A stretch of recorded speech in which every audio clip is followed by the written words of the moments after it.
Chérie, on passe au débat du jour. On va revenir sur cette polémique autour de Jean-Luc Mélenchon. C'est toujours un succès. Ce week-end, le fondateur de la France Insoumise a posté un tweet dans lequel il s'en prend violemment à la journaliste Ruth Elkrief, qui a été une des pionnières de BFM TV, qui travaille désormais sur LCI. Et c'est d'ailleurs après une séquence tendue sur LCI entre Ruth Elkrief et Manuel Bompard de la LFI au sujet de la situation au Proche-Orient que Jean-Luc Mélenchon s'en est pris violemment à Ruth Elkrief sur X. On regarde la séquence en question et vous verrez dans un instant le tweet de Jean-Luc Mélenchon qui a valu à la journaliste d'être placée ce matin sous protection policière. Regardez. Vous n'avez pas reconnu le caractère terroriste de l'attaque du 7 octobre. Vous n'avez pas montré d'empathie particulière. J'ai dénoncé les crimes de guerre et les actes de terreur qui ont été commis et j'ai demandé depuis le premier jour un cessez-le-feu, la libération des otages, la fin des bombardements israéliens sur la bande de Gaza. Mais si vous ne l'avez pas entendu, c'est que vous avez mal lu. Si vous voulez qu'on débatte de ce sujet, on en débat sérieusement. Ce qui se passe à Gaza est un massacre de masse. Vous pouvez considérer que ce n'est pas grave, peut-être. Vous pouvez considérer que c'est une défense proportionnée. C'est extrêmement grave et ça doit être condamné. Moi, je n'ai pas de propos à géométrie variable. Donc maintenant, plutôt que des polémiques ridicules, mettons tous nos efforts dans la même direction. C'est-à-dire faire en sorte que ces massacres s'arrêtent et que la paix qui arrive soit enfin une paix juste et durable. Alors, bon, derrière, Jean-Luc Mélenchon, juste après la séquence, Jean-Luc Mélenchon a posté ce message envers la journaliste. Parce que c'est pas très violent, là, je trouve. Hein. Non, bah non, c'est un échange. C'est tranquille, ça discute, voilà, c'est pas méchant. Ruth Elkrief, manipulatrice. Si on n'injurie pas les musulmans, cette fanatique s'indigne. Quelle honte. Bravo Manuel Bompard pour la réplique. Elkrief réduit toute la vie politique à son mépris des musulmans. Qu'est-ce que vous en pensez? 6 minutes.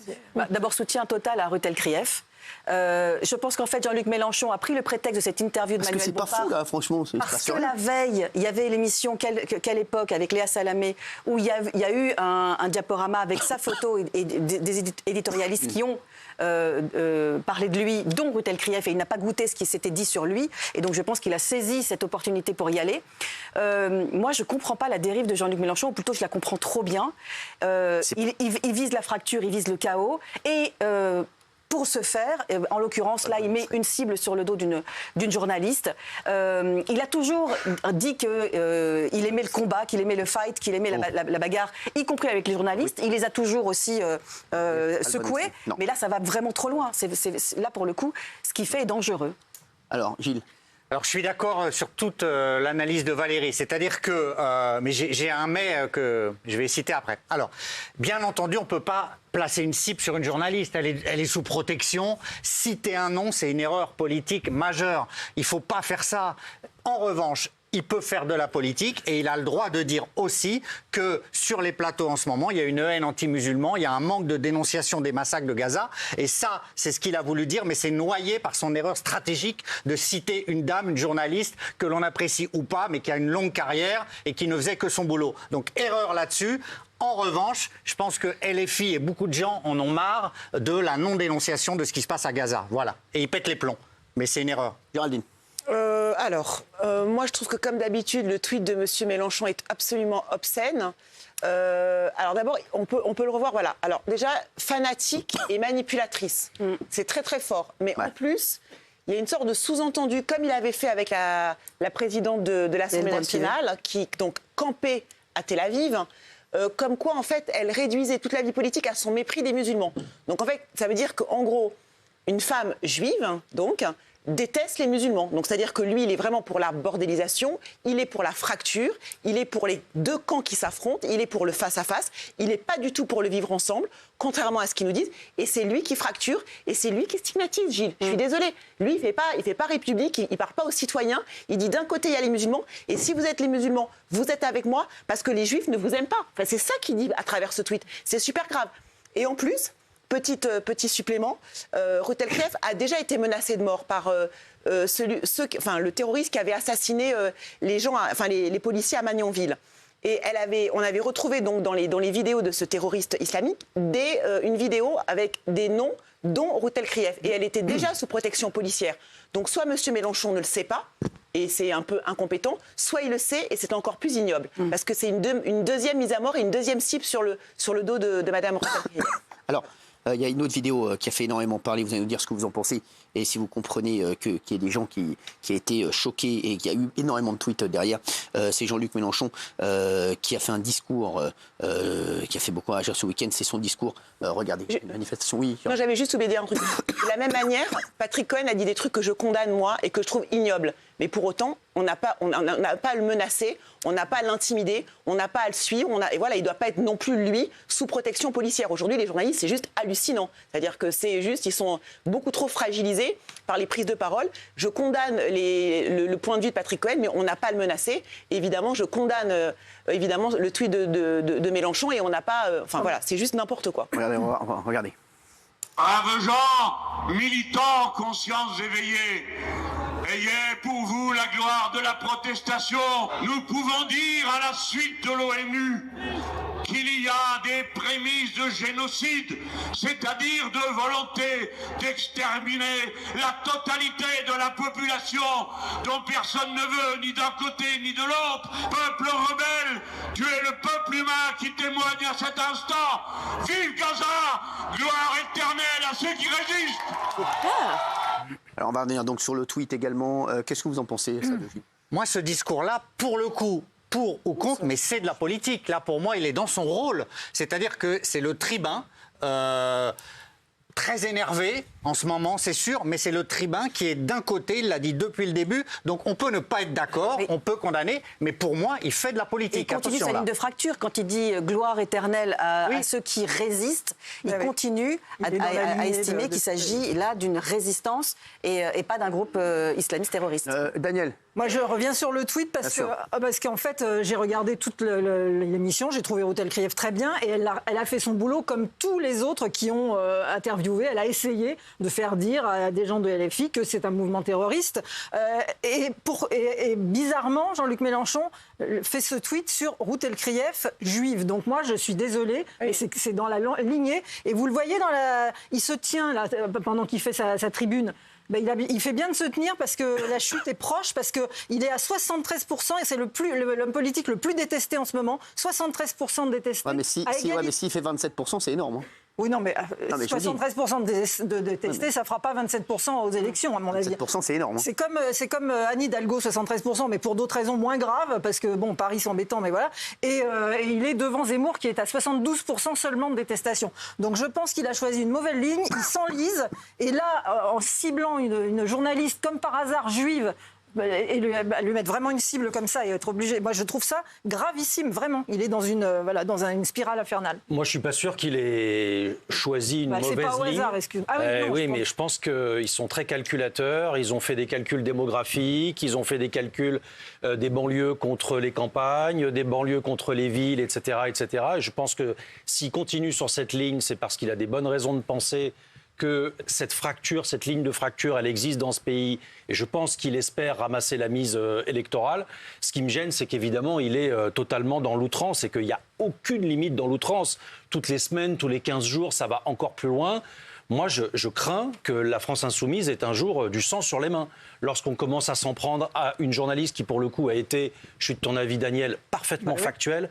Sa question, c'est le fait que LFI n'ait pas montré d'empathie à l'égard des femmes mutilées ou violées est un fait incontestable. Je veux dire, c'est une phrase, franchement, comme tu l'as dit tout à l'heure, Cyril, l'échange avec Bompard. Bon, Bompard est sur une ligne politique très bien, qui est la même depuis le début. Oui. Ils défendent à fond les Palestiniens, pas de problème, ils ont le droit, tout à fait. Moi, j'ai trouvé l'échange, ça allait, il n'y avait pas de polémique. Non. Je suis désolé.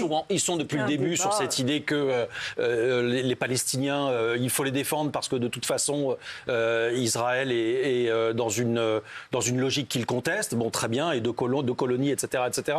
Mais de là à s'en prendre à des journalistes, de là à s'en prendre maintenant à quelque chose qui dépasse, à mon avis, l'entendement, je pense qu'ils sont en train de basculer. J'ai peur, le terme est bien choisi, il y a quelque chose d'irresponsable dans l'action de Jean-Luc Mélenchon. C'est ce qu'il veut. Hein. Pardon ? Dans la stratégie de l'enfrontement. Oui, mais là, si la bordélisation, ça va toujours plus loin avec eux. C'était à l'Assemblée nationale. Aujourd'hui, il y avait un député. Enfin, l'autre jour, il y avait un député de la France insoumise qui en est venu aux mains. Ils sont dans cette stratégie-là, en fait. C'est la stratégie de la bordélisation depuis le début qu'ils ont totalement. Mais ils l'assument. Ils l'assument. Ils sont un parti révolutionnaire. Ils veulent la révolution. Ça devient chiant. Bernard Montiel. Non, mais on sait très bien, ils sont même carrément anti-républicains, je crois. Des gens comme eux, ils sont anti-républicains. Qu'est-ce que tu dis du tweet ?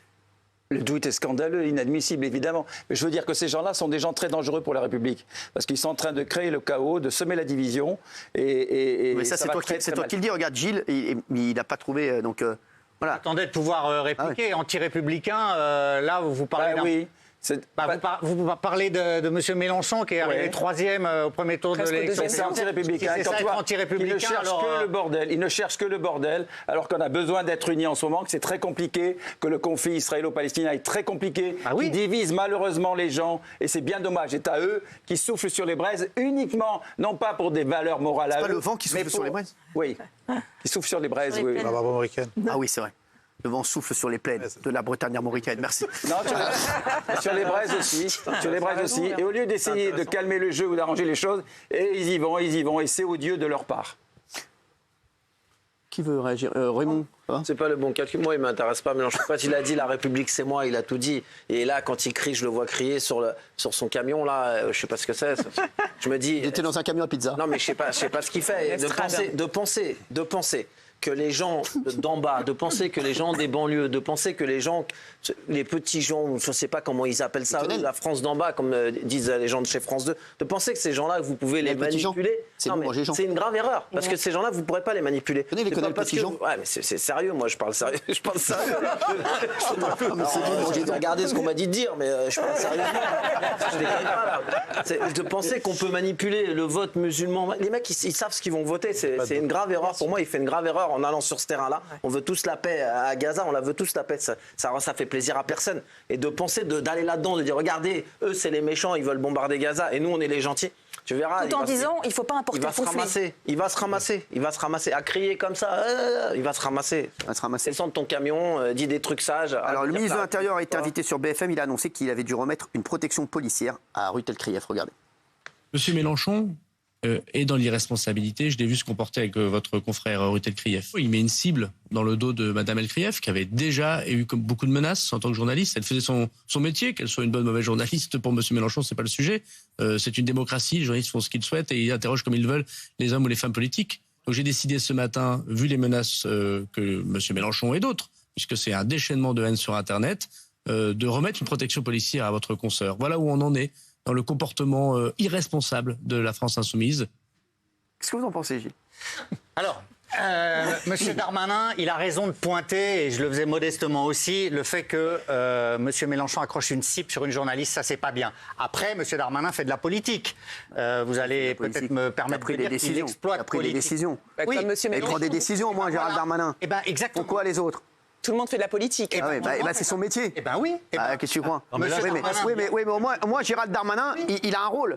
Non, mais Jean-Luc Mélenchon, il a aucun rôle. Gérald Darmanin, il est ministre de l'Intérieur, donc il prend des décisions. Il a pris la décision de remettre Rutel-Krief sous protection policière. En tout cas, Gérald Darmanin, il bosse. Il bosse. Et c'est très bien, et c'est très dommageable qu'on en arrive là. Ça, je l'ai dit tout de suite, c'est le préambule. Mais ensuite... C'est vrai que M. Darmanin détruit, là, il essaie de détruire politiquement M. Mélenchon, et ça, c'est de la politique, voilà.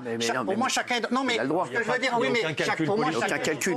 Il n'a pas besoin de calcul politique en ce moment. Il est ministre de l'Intérieur. Il n'a pas de calcul politique face à Jean-Luc Mélenchon. Si tu dis il y a un jeu politique, il est dans son rôle d'essayer de détruire Mélenchon. Je vois pas. C'est comme si Djokovic qui parlait mal d'un mec qui joue pas au tennis. Vraiment. Là, il est en train de t'expliquer qu'il est obligé de remettre une protection policière. Bah oui, mais là, c'est sa fonction. On va voir ce qu'en pensent les téléspectateurs. Tiens, Moundir, est-ce que tu veux dire un mot là-dessus? Moi, j'ai vu le débat justement avec Madame Krief que j'ai trouvé excellent, j'ai trouvé de qualité. Non, vraiment, Madame El-Krief. Madame Krief, c'est le boucher. C'est André Krief, c'est le boucher cachère.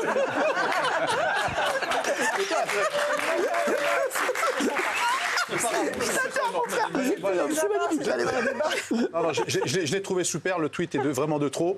Et il y a une chose que je peux dire, c'est que dans les cités, honnêtement, il faut pas se leurrer, c'est que les mecs de cité ne suivent pas Mélenchon. Bien sûr. Ils n'ont strictement rien à faire. Il y a autre chose à avancer. Et que vraiment, il n'y a aucun souci là-dessus. Merci. Regardez, le sondage, 74%. Les gens ont été choqués. Mathilde Panot critique le fait que l'on donne une protection policière à Rutel-Krief. Parce qu'elle dit qu'il y a beaucoup de Mathilde Panot, non mais les gars. Mathilde Panot. Mathilde Panot. Ils passent leur temps à dire du mal de la police et en même temps, ils veulent une protection policière pour eux. Mais c'est ça. Quand on en met sur les autres, il y a quelque chose d'un... C'est le serpent qui se mord la queue, tout de suite. On arrive. Merci, à tout de suite, on arrive.